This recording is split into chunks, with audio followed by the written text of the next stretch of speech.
With the G7 now days away, we've been talking a lot about the environment and climate change and how we can make a difference. An organisation who are doing their bit in some very creative ways are Carbon Trap, and we now have David Stone here to tell us more. Hello. Hi, Pudge. How are you? Hi there. I'm good, thank you. How are you doing? Very, very well, thank you. Very well. Um, Thanks for having me on. not a problem. It is great to have you here. Could you tell us, quite simply, about Carbon Trap and the work you do?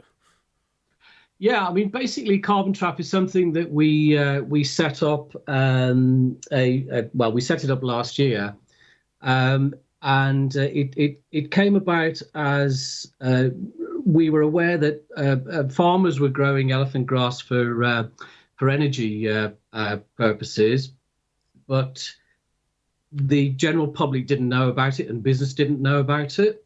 And so we set up a non-profit organization to try and do our little bit for bringing the public and business into the whole concept of elephant grass, which is, I suppose, the UK's version of a cold-tolerant sugarcane. Okay. It's very, very good at... Sorry.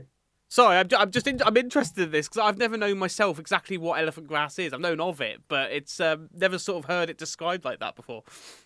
Yeah. Well, it's of course. I mean, the sort of more technical term for it is Miscanthus gigantus, which is it's a non-sterile. It's a sterile crop. So therefore, it's not invasive. It doesn't sort of spread its seeds over everybody else's land.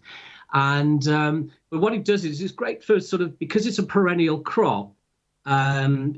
It's a sort of a plant once, keep in the ground for 20 odd years. So it's great for regenerative agriculture, for storing carbon back in the soil, for actually using the crop for sustainable materials where we can actually lock carbon up as well.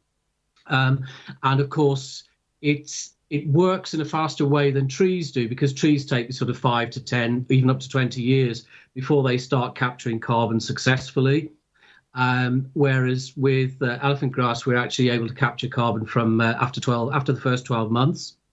But my main interest was enabling the public and business to get more involved with the crop as and part of the mix, and even in the Climate Change Committee in their 2020 land use report. They came up with the fact that we needed to grow 23,000 hectares per annum per year for the next 5 years of biomass crops, of which elephant grass is one of those. They've actually upped it since to 30,000 hectares per annum. But it grows to about 3 meters tall. It's 48% carbon. So in any one year, once it's growing to maturity, it will actually store, just in the top crop alone, something in the region of about 20 tons of CO2e. So it's fantastic for that. If you burn it, it's carbon neutral. However, if you do sort of some of the more exciting things, which we're trying to get people aware of, which is using it within construction, within fiberboard, concrete blocks, viscose, even for textiles. So what you're doing is you're storing the carbon and utilizing a sustainable material that is just working 24/7. It's there every year, so it's a great nature-based solution as well.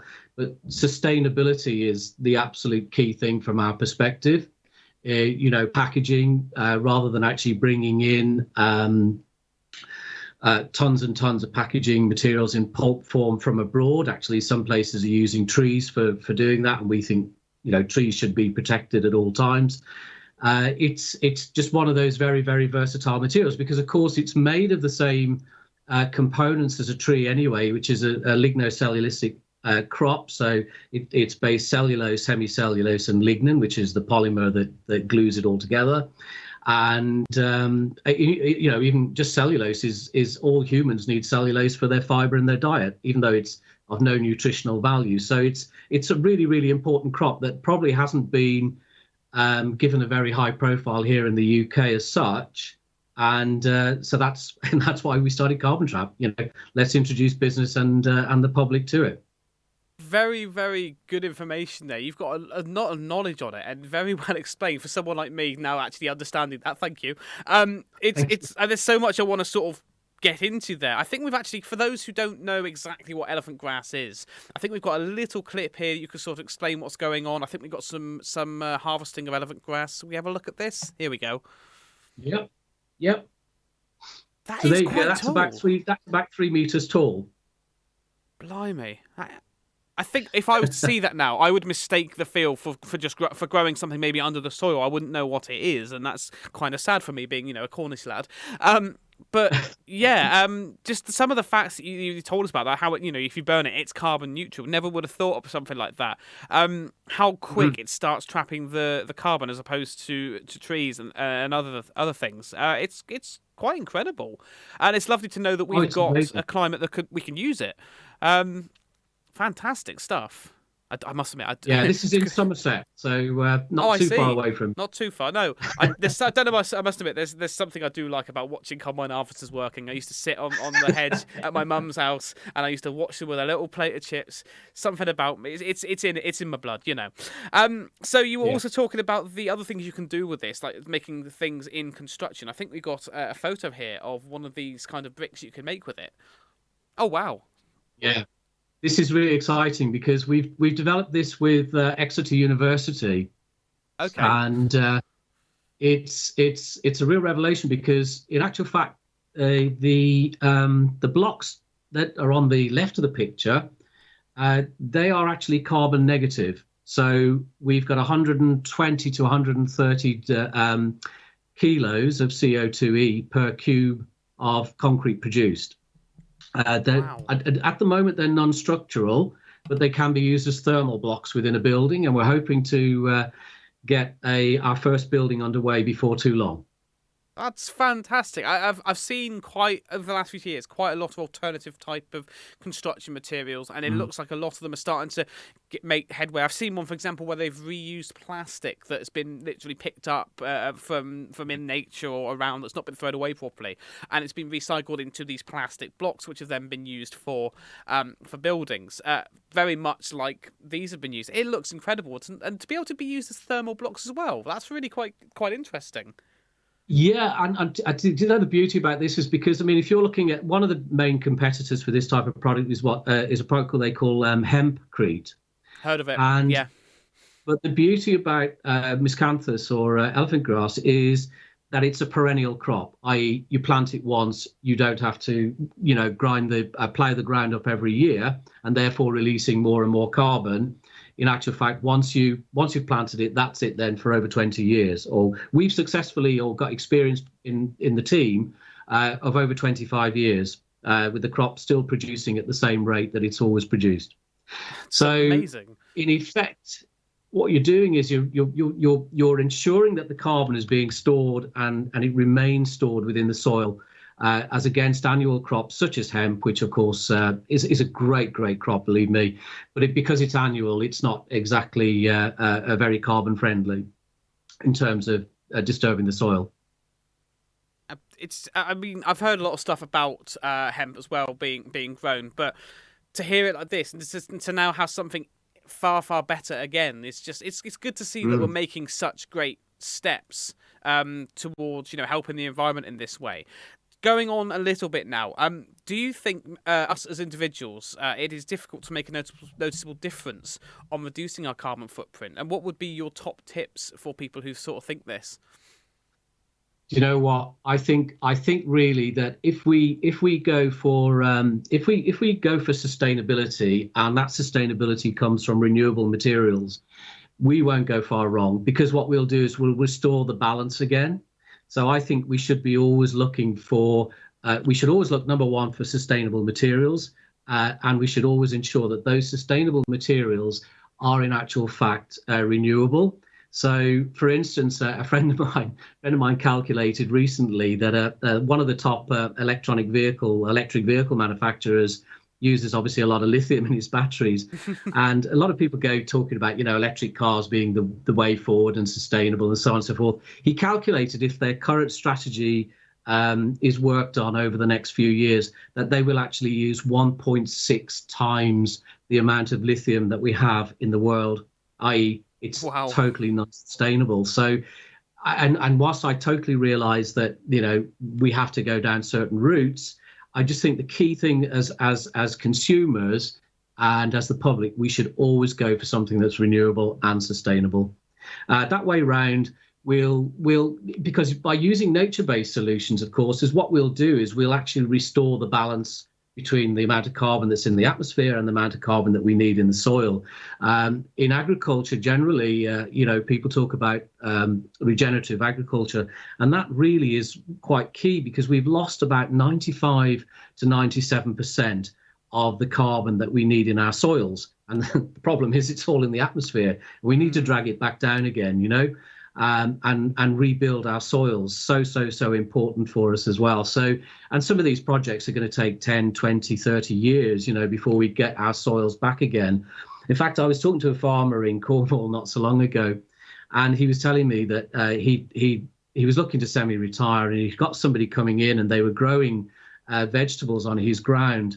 But the actual process that they were using had actually taken all of the nutrients and all of the carbon out of that ground. So they could only get 2 years out of a field before they had to move on to the next farm, which in reality doesn't sound a very sustainable route to me either, So we have to restore our soils. So we have to look at these projects and say, what can we do to create sustainable materials, to bring back biodiversity, because as Carbon Trap, we sort of planting at least 5% of the ground that we're planting with wildflowers to bring back the pollinators. And it's funny enough, on that one, we ran a short poll as to say, what do people think is most important? Do you think it's bees? Do you think it's birds or butterflies?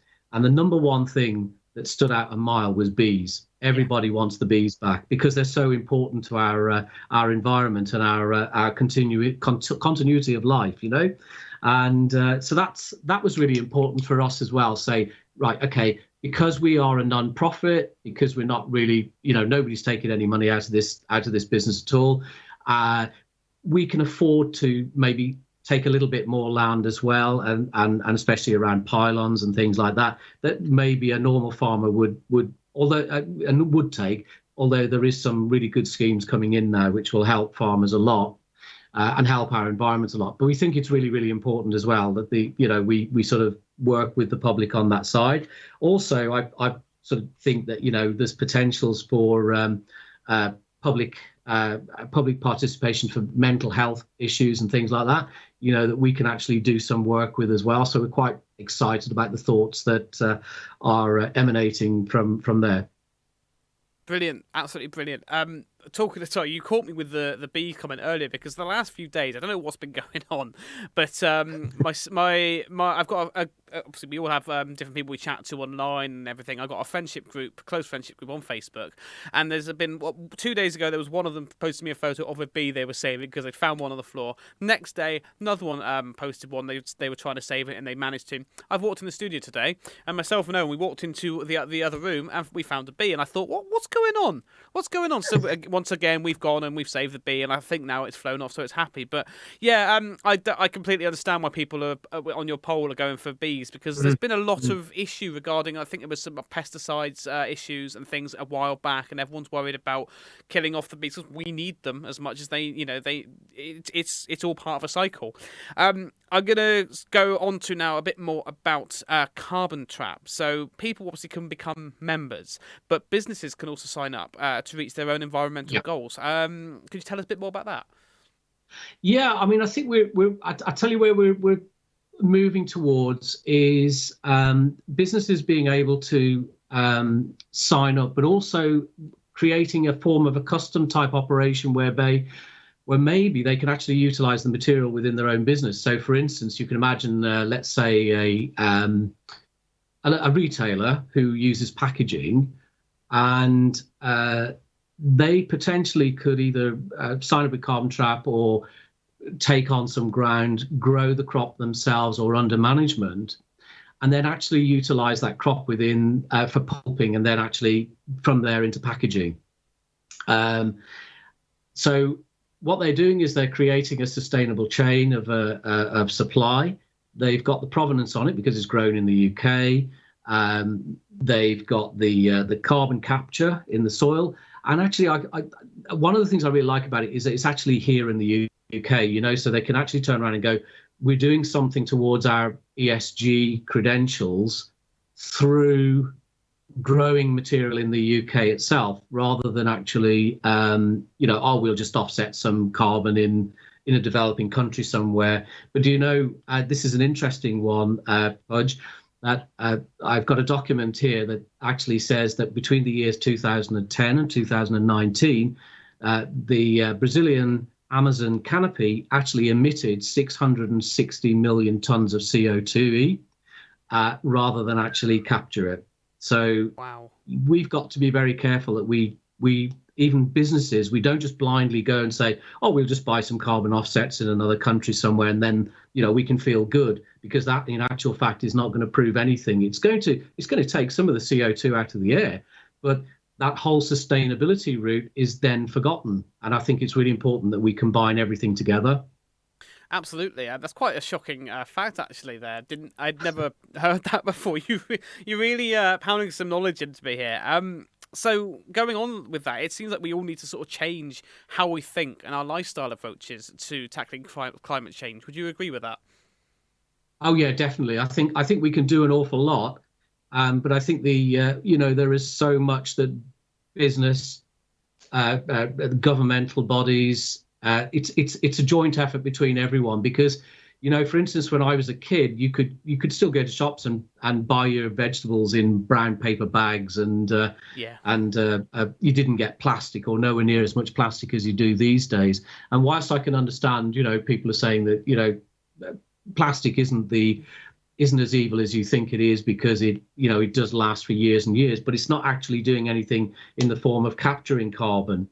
Whereas if we go back to nature to supply our bits and bobs, our goods, that it sort of enables everything to work in concertina. It just enables that joint effort. So if we walk into a shop and we can buy cardboard punnets, or you go to the vegetable aisle in any supermarket, and everything's single-use plastics. I know they're going away from it a little bit now, but everything is sort of cost conscious. But at some point in time, I look at it this way. I say, a sustainable now gives us a sustained future. If we don't have that, then we've lost anyway. So who cares if it costs us another penny per punnet? Then either we reduce our consumption, or we pay that, and then we're actually paying in and creating a better environment for our future. I couldn't agree with you more. We are slightly running out of time. I could actually chat to you for ages about this. It's lovely to hear all your information, how passionate you are about it. It's really, really good. Could you remind people how they can get more information about Carbon Trap, and of course become a member or purchase items from the store? Yeah, sure. I mean, we're on. You can just search for Carbon Trap these days. It seems to come up okay. We're only very small at the moment, but carbontrap.org is where we are. And by all means, if you've got any questions or anything like that, you can write to us. The email address is on the site as well. Fantastic stuff. Thank you so much for coming on the show, David. I'd love to have you back again soon. I hope we can do that. Absolutely. Please do come back, and it's great to see what you're doing. It really is. Thank you very much. It's good to talk to you. Brilliant stuff. That was David Stone there. We're going to move on now to a couple of songs. We'll be back with you after Real Life and You're a Superstar.